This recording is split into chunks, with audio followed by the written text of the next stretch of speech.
Mr. Speaker, I don't think any member of this body disagrees that Saddam Hussein is a tyrant, a murderer, and a man who has started 2 wars. He is clearly someone who cannot be trusted or believed. The question, Mr. Speaker, is not whether we like Saddam Hussein or not.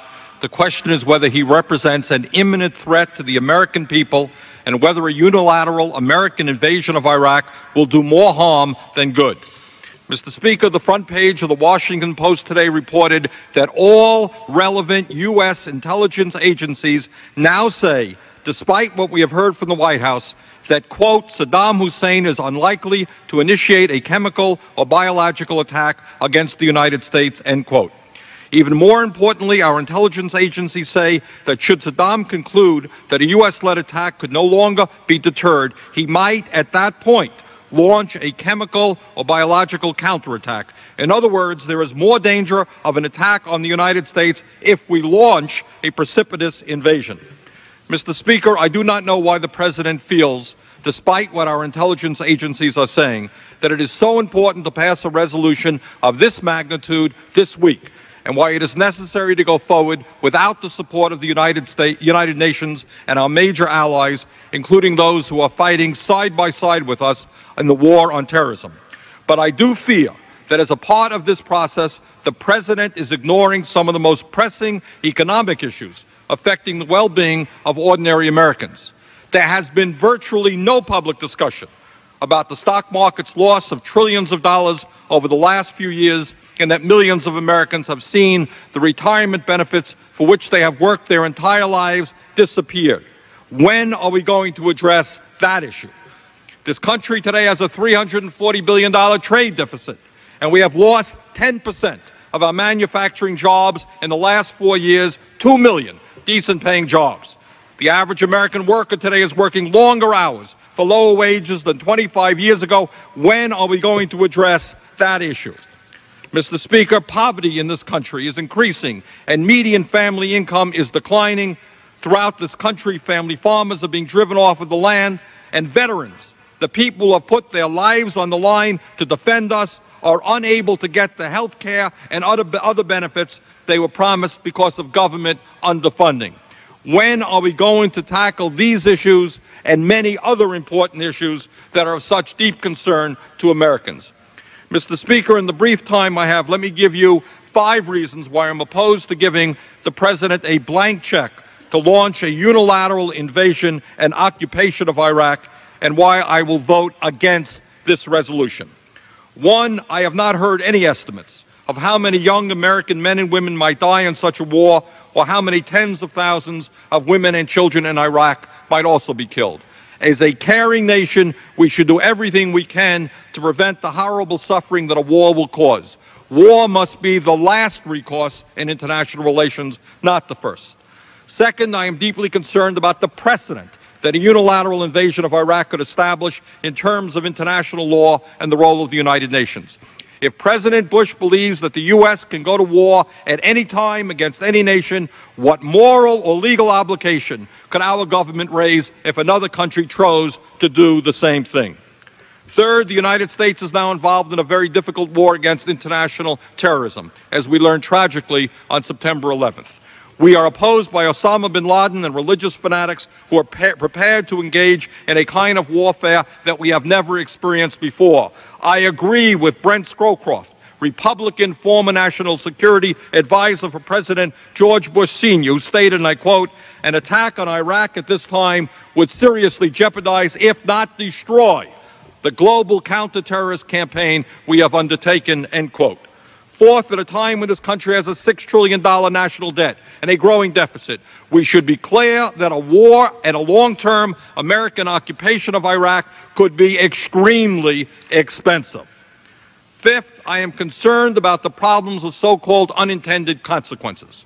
Who will govern Iraq when Saddam Hussein is removed? And what role will the U.S. play in an ensuing civil war that could develop in that country? Will moderate governments in the region who have large Islamic fundamentalist populations be overthrown and replaced by extremists? Will the bloody conflict between Israel and the Palestinian Authority be exacerbated? And these are just a few of the questions that remain unanswered. If a unilateral American invasion of Iraq is not the best approach, what should we do? In my view, the U.S. must work with the United Nations to make certain, within clearly defined timelines, that the UN inspectors are allowed to do their jobs.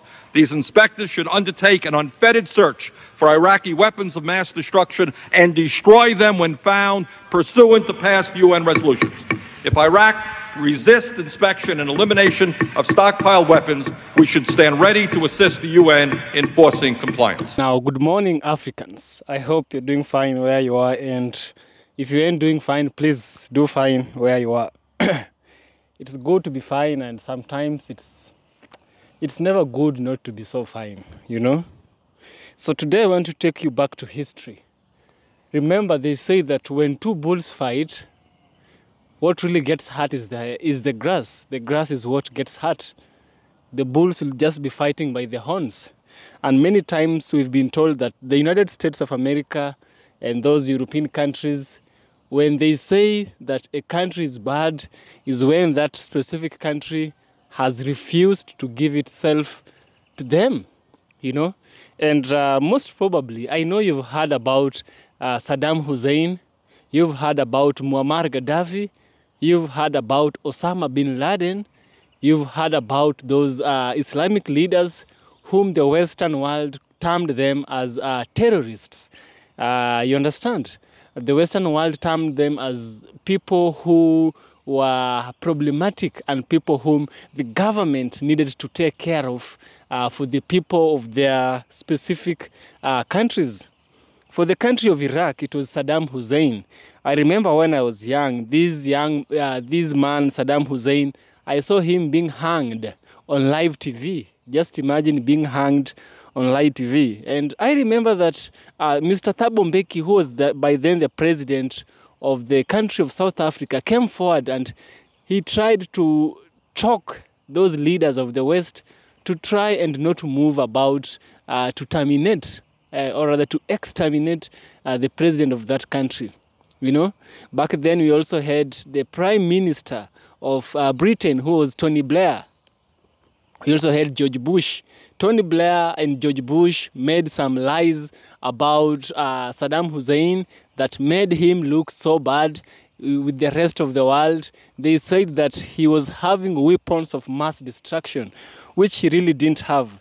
The thing he had was his country and his oil that he was trying to protect, but the countries of the West with whom wanted that oil, but he refused, they had to find a way to exterminate him. This has also happened in Africa. And so today in this video, we want to talk about the Iraq War, how it affected you and me, and how it has affected Iraq. Because ever since the United States put their hands on Iraq, ever since they hanged Saddam Hussein in front of the whole world on live broadcast, Iraq has never been the same again. You know, I want us to watch this video whereby an American senator by the name Bernie Sanders, you know, he is one of the people who really opposed the extermination of Saddam Hussein and the Iraq war that America was imposing itself to happen. Now let's listen to Mr. Bernie Sanders, or rather Senator Bernie Sanders, and then I shall come back by the end of the video where we shall also have a further discussion and a critical analysis to this war on Iraq and the discussions as explained by Senator Bernie Sanders. It is my belief that the people of Vermont are overwhelmingly convinced that the crisis in the Persian Gulf can be resolved in a nonviolent manner through the continuation of strong economic sanctions against Iraq, sanctions which are rapidly destroying the Iraqi economy and Saddam Hussein's war-making capabilities. As it happens, I share those beliefs and am convinced that at a time when this nation has a $3 trillion debt and is looking at the largest deficit in its history, has a banking system on the verge of collapse, a healthcare system no longer working for ordinary Americans, an educational system which is underfunded and failing, an industrial and manufacturing base which is rapidly becoming second or third rate compared to Japan and Europe, it is my belief that a war in the Persian Gulf now, an absolutely unnecessary war, would be a terrible mistake that this country would regret for decades to come. Mr. Speaker, one of the concerns that I have had throughout this entire discussion is that the President has refused to be straightforward with the American people and answer some of the tough questions that millions of Americans are asking.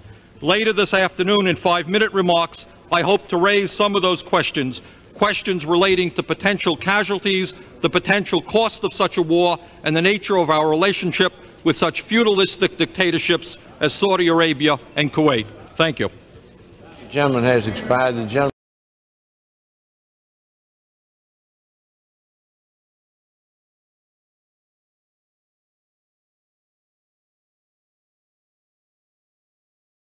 For 3 minutes. I ask unanimous consent to revise and extend my remarks. Without objection. Mr. Speaker, I've thought long and hard for the last few months about the crisis in the Persian Gulf, trying to understand why the President and some members of this body believe that war and violence is the only means by which this crisis can be resolved. I've heard people say that Saddam Hussein is a cruel and vicious dictator, and I agree with that. I've heard people say that the invasion of Kuwait was illegal, immoral, and brutal, and I agree with that. And I agree that Iraq must be forced to completely withdraw from Kuwait. What I don't agree with, however, is that war and the potential loss of thousands of young American lives and tens of thousands of innocent Iraqi women and children is the only means by which we can achieve our goals. Mr. Speaker, the President and others, now that the Cold War is finally over, have referred of late to the concept of a quote-unquote New World Order. Well, let me say this. There is absolutely nothing new about sending young men and women into battle, about bombing civilian targets, and about seeing tens of thousands of human beings killed and maimed as a result of war. There is nothing new about that. War, brutality, and mass murder as a means of resolving international conflict are as old as history itself. If the concept of a new world order is to mean anything, it must mean that we begin to resolve international conflicts in a new way, in a non-violent way. That is new. Mr. Speaker, we can make history in this body by showing the entire world that the United States government will not act in a violent manner, that we will resolve this conflict forcefully and stop Iraqi aggression, but that we will do it in a non-violent manner through continued and strong economic pressure, sanctioned by the United Nations, sanctions which slowly but surely are destroying Iraq's economy and its ability to wage war. Mr. Speaker, when we accomplish that, then we can honestly speak of a new world order, but not before them. Mr. Speaker, if the President and this Congress really want to go to war, then let me lay out a battle plan that I will be more than happy to join. If we really want to go to war, then let us stand up and fight against the grotesquely unfair distribution of wealth which exists in this country, in which the richest 1% of the population now own over a third of the wealth, and in which the gap between the rich and the poor is growing wider. Let us stand up to the big money interests who, to a large degree, control the economic and political life of this nation and bring about a fair and just tax system in which the rich start paying their fair share of taxes. Now that's a fight, that's a battle I would like to engage in. Mr. Speaker, time has expired. I ask for 2 additional minutes. Grant the gentleman 1 additional minute.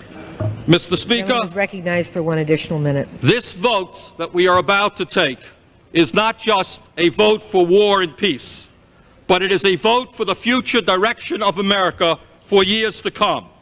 Is the future of our country to be one in which we are known throughout the world simply as being the strongest military power on earth, the policeman of the world, the muscle man of the world? Is that what our future is all about? Is that the heritage that we leave to our children? Or rather, Mr. Speaker, can we create a different future for this country?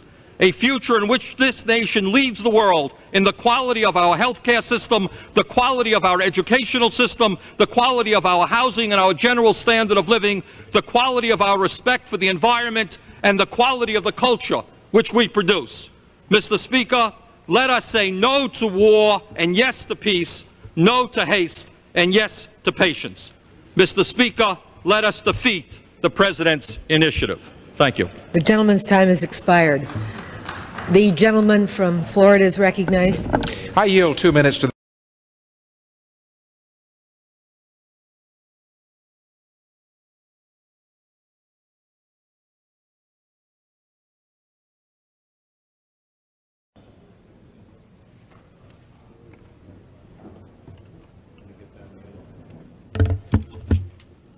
Thank you, Mr. Speaker, and I ask permission to revise and extend my remarks.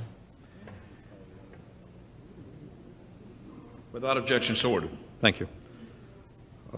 Mr. Speaker, I wish I had something profound to say today, and I don't. But today is January 15th, and it's a somber day and a day of concern for millions of Americans and hundreds of millions of people throughout this planet, so I think it's maybe right that I share a little bit of my views. Let me begin by saying that I think we all agree in this body and throughout this country and throughout virtually the entire world that Saddam Hussein is an evil person, and what he has done in Kuwait has been illegal, immoral, and brutal. It seems to me, however, that the challenge of our time is not simply to begin a war which will result in the deaths of tens and tens of thousands of people, young Americans, innocent women and children in Iraq, but the real challenge of our time is to see how you can stop aggression, how you can stop evil in a new way, in a nonviolent way. And if ever there has been a time in the history of the world when the entire world is united against one small country, this is that time. And it seems to me a terrible failing and very ominous for the future if we cannot resolve this crisis, if we cannot defeat Saddam Hussein in a nonviolent way. If we are not successful now, then I think all that this world has to look forward to in the future for our children is war and more war and more war. There is an enormous responsibility on President Bush's shoulders, and to a large degree this body, the United States Congress, has for the last 5 months abdicated its responsibility. The world 5 months ago was rejoicing because after 45 years the Cold War was finally over. The hatred that existed between the two superpowers had finally ended. And all over the world, people were saying, thank God we can now put down the weapons, we can reduce military spending, we can begin to address the enormous social problems facing our nation. 2 million people sleeping out on the street, a healthcare system which is disintegrating, an educational system which is failing, a nation in which our manufacturing base is declining, serious problems with the environment. Today, 30,000 children starved to death in the third world, and all over the planet, people were saying, finally now we can begin to address those problems, deal with the need for helping the Eastern European countries that are becoming democratic. There is rejoicing.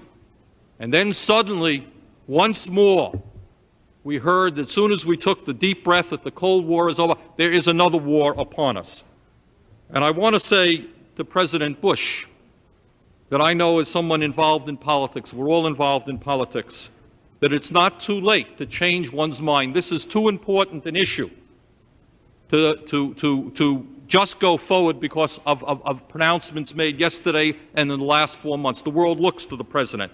He can play an historic role in leading us to solve this crisis in a nonviolent way.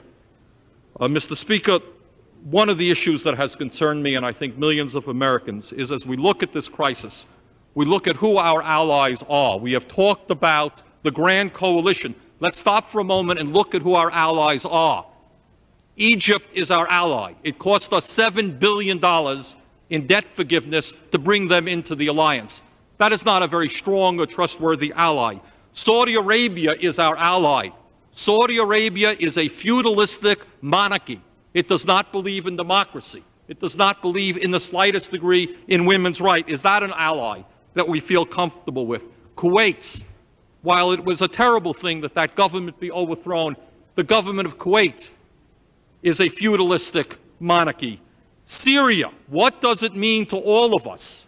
What does it mean to the children of this country when they see the President of the United States sitting down on a couch with Mr. Assad of Syria, when this government today believes quite correctly that Mr. Assad and Syria is a terrorist nation? Are those the allies that we are proud of? How do we explain to the fourth grade children in this country that where 6 months ago Syria was regarded as a terrorist nation, today it is our ally? Okay. Thank you very much, Mr. Speaker.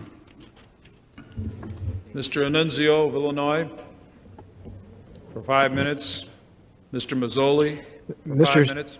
Mr. Speaker, I ask unanimous consent to address the House for 5 minutes.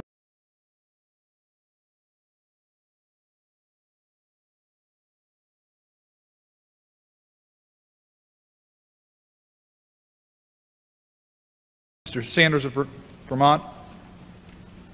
Thank you. I ask for unanimous consent to address the body for 5 minutes. Without objection. Mr. Speaker, we should make no mistake about it.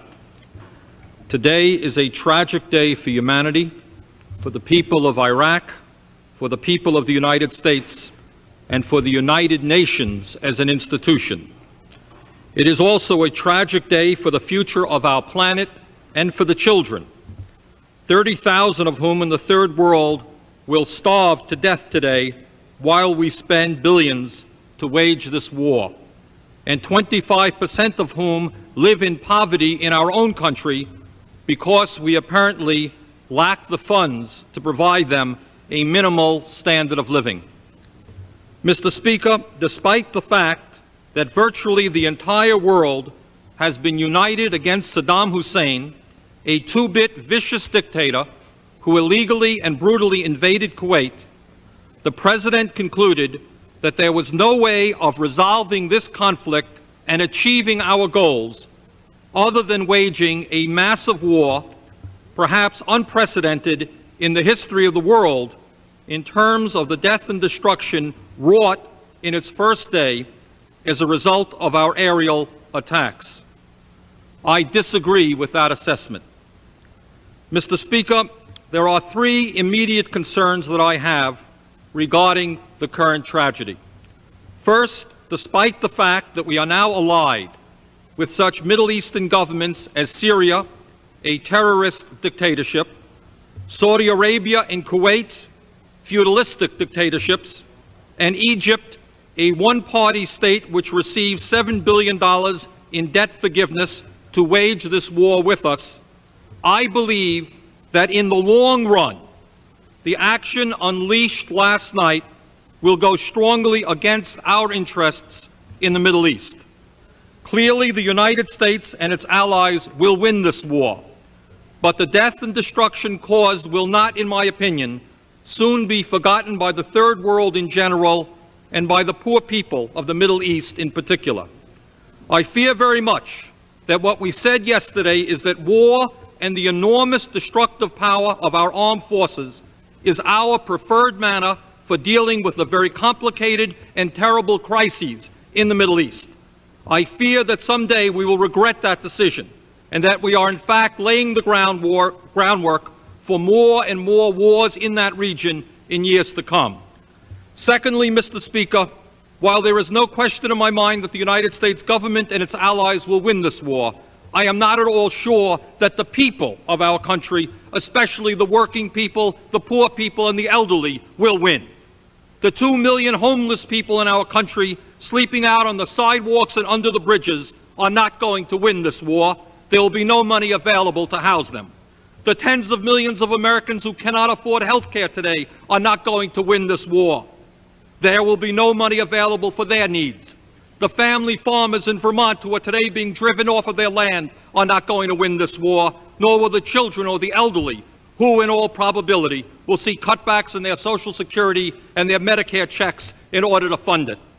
Mr. Speaker, it is incumbent upon us to do everything in our power, now that the war has started, to prevent unnecessary bloodshed and to support our troops in the most basic way, by bringing them home alive and well.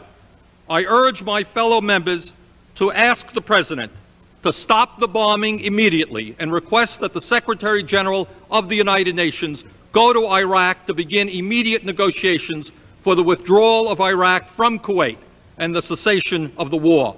Let us do everything in our power to stop unnecessary bloodshed. Thank you. The gentleman's time has expired. Under a previous order of the House, the following members recognized for 5 minutes: Mr. Gonzalez of Texas, Mr. Annunzio from Illinois, Mr. Gray from Pennsylvania.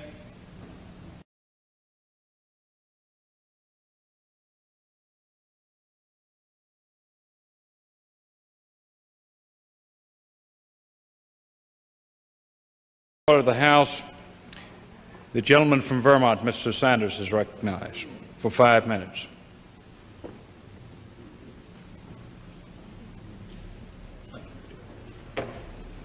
I ask unanimous consent to revise and extend my reading. Without objection, so ordered. Thank you. Mr. Speaker, as I stand in the well of the House today, I think about the members of the United States Congress who in 1917 voted to take this country into World War I, a war which, it was said, would end all wars, but in reality accomplished nothing but the loss of millions of lives and perhaps accelerated the rise of Adolf Hitler.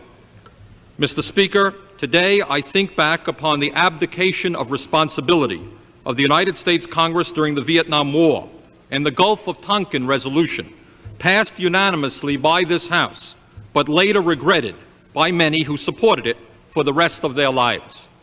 Mr. Speaker, I rise today in strong support of the men and women of the United States Armed Forces who are, at this moment, putting their lives on the line in the Persian Gulf and who have already performed with great courage and ability under fire. I rise today to condemn Saddam Hussein, the vicious dictator of Iraq, for his brutal invasion of Kuwait and for his bombing of Israel, and to demand Iraq's immediate withdrawal from Kuwait.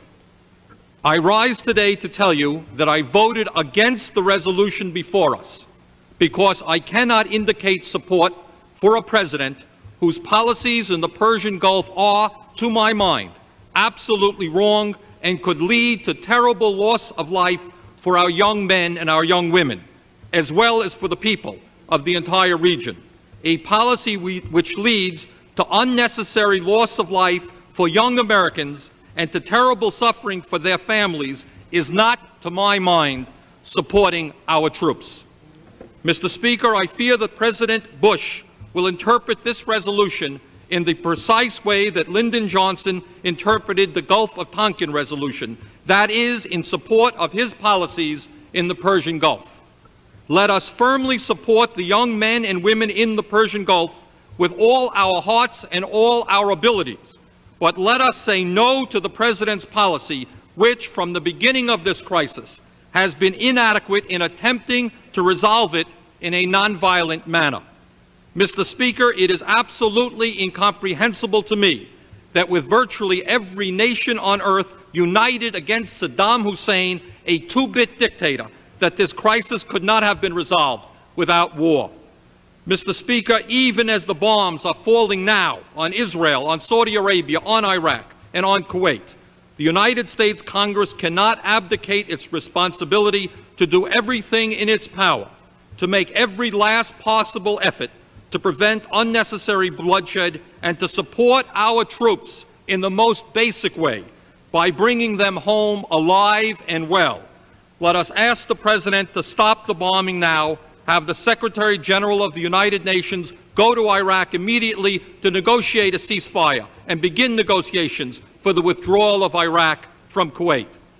Mr. Speaker, a few months ago, the entire world rejoiced that the Cold War had finally ended and that the hundreds and hundreds of billions of dollars being spent on bombs and tanks and missiles could finally be used to improve human life, not to destroy human life. Mr. Speaker, a major war in the Persian Gulf costing us thousands of lives and tens of billions of dollars, could well be a disaster for the people of our country, especially the working people, the poor people, the elderly, and the children.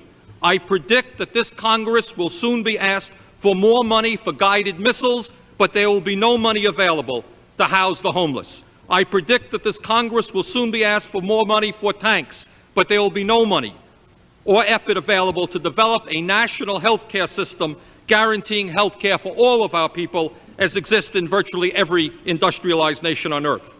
I predict that this Congress will soon be asked for more money for bombs, but there will be no money available to reindustrialize our nation so that our working people can have decent-paying jobs. There will be no money available for education and for our children, 25% of whom live in poverty. There will be no money available for the environment or to help the family farmer, many of whom are being forced off the land today in my state of Vermont and throughout the country. Mr. Speaker, I predict that in order to pay for this war, there will be more cutbacks in Medicare for the elderly and even an effort to cut back on Social Security payments. Now, after listening carefully to Senator Bernie Sanders, here is something I need to add on this history of Iraq that he didn't say, or I want to make clear clarification.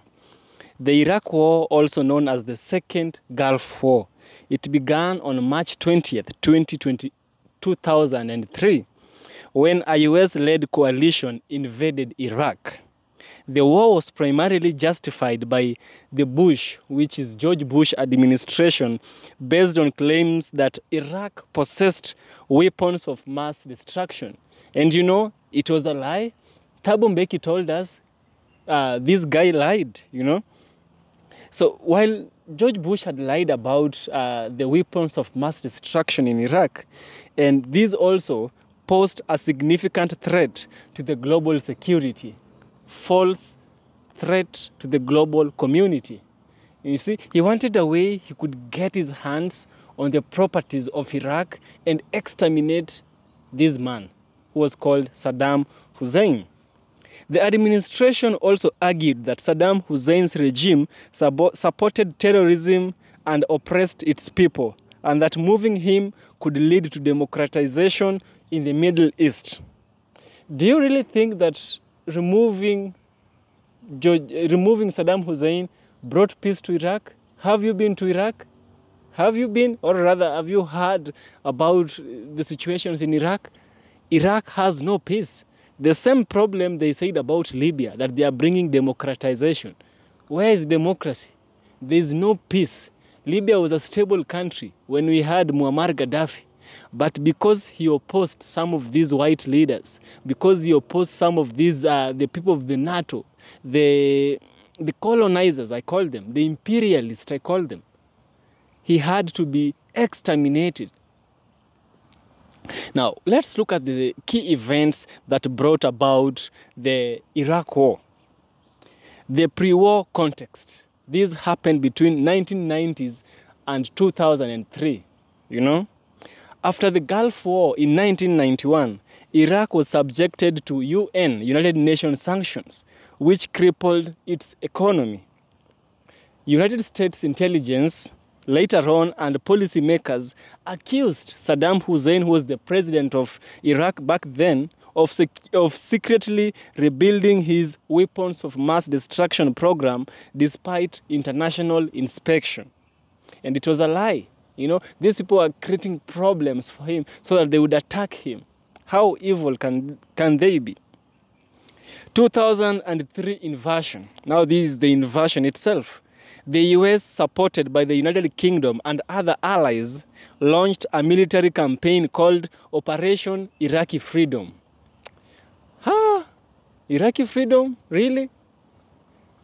I think they should call it Operation what? Operation US Stealing. That is how they could have called it. Within weeks, Baghdad, which is the capital city of Iraq, fell, and Saddam's Hussein regime collapsed. However, no weapons of mass destructions were ever found, leading to widespread criticism of the war's justification. The third part of this is this: insurgency and sectarian violence. insurgency and sectarian violence after the termination, or rather extermination, of Saddam Hussein. Now, this insurgency and sectarian violence was between 2004 and 2008, the year. After the initial invasion, Iraq descended into chaos, with insurgent groups including Al-Qaeda in Iraq and sectarian militia fighting against US forces and each other. The power vacuum fueled civil war between Sunni and Shia factions. You know, the Sunni and the Shia, these are, I think they are the factions of Islam, you know. The fourth one is the US troops surge. The coming up of the US troops again to Iraq, which was in 2007, the year. President George W. Bush ordered a troop surge to stabilize Iraq, which temporarily reduced violence but did not resolve underlying political division. Now the part which they did is withdrawal and aftermath. The withdrawal of the US forces from Iraq began in 2011 to present. We still have them trying to get themselves out of Iraq. We still have remnants of the US forces. Not even remnants. There are so many of them in Iraq. So many of these guys. Now, the US finally withdrew its troop in December 2011, but instability in Iraq continued. The rise of ISIS in 2014 led to the renewed US military involvement in Iraq. This is a serious one. Now, you might ask yourself, how does this Iraq war affect you? How does it affect me? How does it affect the United States of America government? Because that is the key point that Bernie Sanders is worried about. The effects of this war on Americans. The Iraq war had profound effects on the United States, politically, socially, and economically. Economic impact. The war cost the US an estimated $2 trillion, contributing to national debt. Resources diverted to the war effort limited domestic spending on education, healthcare, and infrastructure. All the money was to be taken to health, education, and infrastructure were pumped to war. And I believe someone was gaining something. Maybe the owner of the companies that build the guns, the companies that manufacture tanks, the companies that build these, war machineries. They were the ones who were to benefit when these countries go to war. And you heard that the vice president back then was the owner of a very big company that was manufacturing war materials. So he was to benefit if these two countries went to war. He was looking at the dollars, forgetting about the human lives. Such a hypocritical thing for them to do. In the name of them bringing democratization, they are busy creating profit for themselves. The second one is political consequences. The first one was economic, but this one now is political. The failure to find the weapons of mass destruction damaged the credibility of the United States of America intelligence and the George Bush administration. The war also polarized Americans, many questioning the US foreign policy and its role as a global enforcer. The third one is veterans and military families. Over 4,400 American soldiers died, and tens of thousands were injured, many with life-altering disabilities. These are consequences of war. If you take men to war, you expect some of them to die. You expect some of them to get injured. But is it really worth it? Like, even you who is fighting, is your fight worth it? Are you just a robot? I believe we have the consciousness of asking ourselves, am I doing the right cause? Am I providing the right service to my people? Because service to your nation is a good thing. But service against humanity is not a good thing. In as much as you are pleasing your president, I think humanity is greater than your president. Veterans also faced challenges like PTSD, post-traumatic stress disorder, inadequate health care, and difficulty reintegrating into civilian life. What was this problem of Iraq war on the black community in the United States of America? The Iraq war had specific repercussions for African Americans, shaped by their socio-economic realities and historical experiences with the U.S. military. Military representation was this: black Americans have historically been overrepresented in the military compared to their share of the U.S. population, often due to limited economic opportunities. Many black soldiers served in combat roles, exposing them disproportionately to the war's physical and psychological toil. We also had some economic strain, which was obvious, Within weeks, coalition forces toppled Saddam Hussein's regime. Baghdad fell on 9th April 2003, making the end of Saddam Hussein's government. Saddam Hussein was captured in December 2003 and later executed in 2006 after being tried for crimes against humanity. What a hypocrisy. Just listen. Saddam Hussein was executed for crimes against humanity. What about Henry Kissinger? What about Tony Blair? What about George Bush?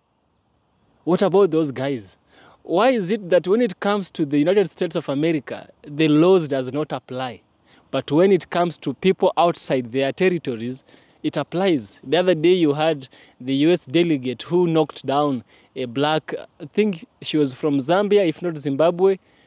She was walking from school and she was hit by a person who was working for a US government. He did the crime in Africa and he was to be damned. He was to be condemned. He was to be punished in Africa. But he fled. His government made him flee to his country. We don't know whether he was arrested or not for his crime. But one thing we know, an African child was killed by a US official. Just reverse the situation. An African delegate hitting a white boy or a white girl in the United States of America. Could the government of US even allow that delegate to fly back to Africa? What a hypocrisy. What a hypocritical world. But there's a day things will change. There's a day, I believe justice will be served. There is a day, and that day is not far from today. The third is post-invasion chaos. The initial phase of the war transitioned into an occupation with efforts to rebuild Iraq's political and social infrastructure. The absence of weapons of mass destructions, which were a primary justification for the war, damaged US credibility internationally. People would not believe them, no matter what they did. We had something like the veterans who are black Americans and how they got affected by this Iraq war. Many black veterans often faced additional barriers when reintegrating into civilian life, including discrimination in accessing VA benefits, housing, and employment. Many black veterans struggled with treatment, mental health issues due to inadequate support systems. The fourth one is political mobilization. The war fueled activism within the black community, particularly among those critical of US foreign policy and the disproportionate impact of military services on marginalized groups.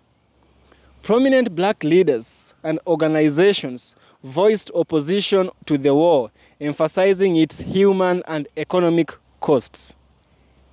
It was such a bad thing to happen. But now, what's the legacy of the Iraqi war?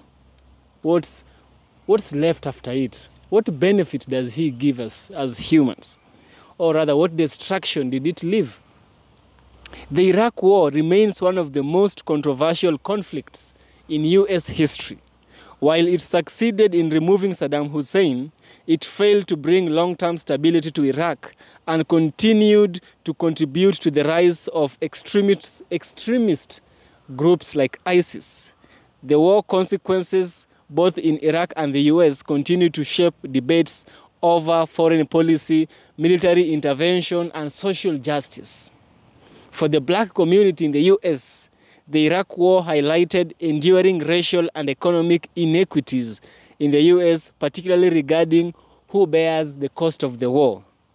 This has driven continued calls for systemic reforms to ensure equity in how the burdens of military services and economic policies are distributed within the United States of America. I personally believe that despite it being the Iraqi war, despite it being whatever war it is, any war is not good war.